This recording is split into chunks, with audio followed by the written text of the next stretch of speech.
আসসালামু আলাইকুম। প্রতিদিনের মতো কিন্তু আজকেও চলে গেলাম কাজের উদ্দেশ্যে। আজকের কাজটি হলো আমাদের এই জমিতে কিন্তু আমরা গরুর জন্য ঘাস লাগাবো। আর গরুর জন্য ঘাস লাগানোর জন্য কিন্তু কয়েকদিন আগে কিন্তু আমরা এই জমিতে কিন্তু ঘাস মারা বীজ দিয়ে রাখছিলাম। ঘাসগুলো মরে দেখেন জমিটা কত ফিটফিটে হয়ে আছে, কত সুন্দর। এই জন্য কিন্তু এখন কোদাল দিয়ে জমিটা উর্বর করে নিচ্ছি, যাতে করে পরবর্তীতে ঘাস লাগানো যায় এবং কি ঘাসগুলো ভালো হয়। আর আজকে যেহেতু আমি সকালবেলা কাজের জন্য সময় পাই নাই, আর আজকে কিন্তু আমি কাজে চলে যাই দুপুরবেলা। আর দুপুরবেলা যাওয়ার পর দেখতেই পারছেন কত রোদ, আর এই রোদের মধ্যে আসলে কাজ করা খুব কঠিন হয়ে যাচ্ছিল। তাই বাড়ির দিকে যাওয়ার আগে কিছু ঘাস কেটে নিলাম, কারণ গরু বাড়িতে যেহেতু গরু আছে আর গরুর যেহেতু খাওয়ান দিতে হবে, সেজন্য কিন্তু কিছু ঘাস কেটে নিলাম। আর পিছনে যেহেতু আমরা ঘাস রাখছি, ওই ঘাসগুলা কিন্তু লাগানোর জন্য আমরা বড় করছিলাম, কিন্তু এখন পাশের জমি আগলা থাকায় কিন্তু অন্যদের গরু ছাগল আইসা দেখতেই পারছেন পিছন সাইডটা কিরকম ভাবে ঘাসগুলো একদম নষ্ট করে ফেলেছে আর পাতাগুলো সব খেয়ে ফেলেছে। কেয়ার করার এজন্য কিন্তু তাড়াহুড়া করতেছি, যাতে করে ওই জমিটা প্রস্তুত করে এই ঘাসগুলা কেটে নিয়ে ওটাতে লাগাই দিতে পারি, যাতে করে পরবর্তী ওই ঘাসগুলা ভালো হয়। আর এদিক দিয়ে আজকে কিন্তু প্রচুর পরিমাণ রোদ উঠছিল, আর এই রোদের মধ্যে কিন্তু কাজ করা অনেকটাই কষ্ট হচ্ছিল। এজন্য কিন্তু আমি চলে আসলাম যে আজকে এই ঘাসগুলা লাগাবো না, পরের দিন আমরা ঘাসগুলা লাগানোর চেষ্টা করবো ইনশাআল্লাহ। আর এদিক দিয়ে যেহেতু আমার আগে থেকে প্ল্যানিং ছিল যে আজকে কাজ শেষে আমি কিন্তু আজকে পেয়ারা ভর্তা করে খাবো, এই জন্য যেই কথা সেই কাজ। আমি কিন্তু গাছ থেকে পেয়ারাগুলো পেরে নিচ্ছি, টাটকা পেয়ারা দেখতেই পারছেন। এগুলো কিন্তু একদম ফরমালিন মুক্ত, এগুলো কিন্তু একদম দেশি পেয়ারা, যা এগুলাতে কোনো ভেজাল নাই, ভেজাল মুক্ত পেয়ারা। যদিও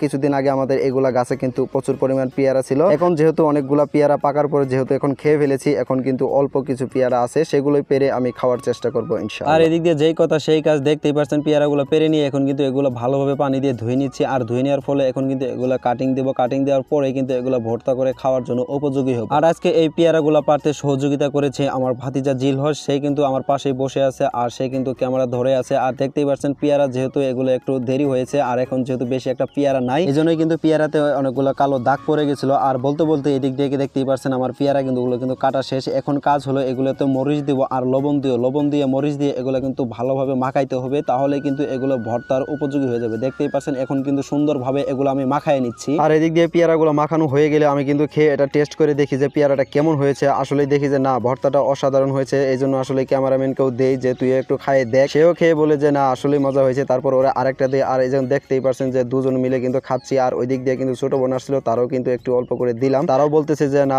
আসলে কিন্তু সুন্দর হয়েছে। তো যাই হোক, আমার জন্য দোয়া করবেন যাতে করে আমি সফল একজন উদ্যোক্তা এবং সফল খামারি হতে পারি, এর জন্য আপনাদের কাছে দোয়া প্রার্থী। আর আজকের ভিডিও এই পর্যন্ত। পরবর্তী নতুন কোনো ভিডিও পেতে চ্যানেলটিকে সাবস্ক্রাইব করে রাখুন, আর ফেসবুক পেজে দেখে থাকলে তাহলে পেজটি ফলো দিয়ে রাখুন। ধন্যবাদ সবাইকে, আল্লাহ হাফেজ।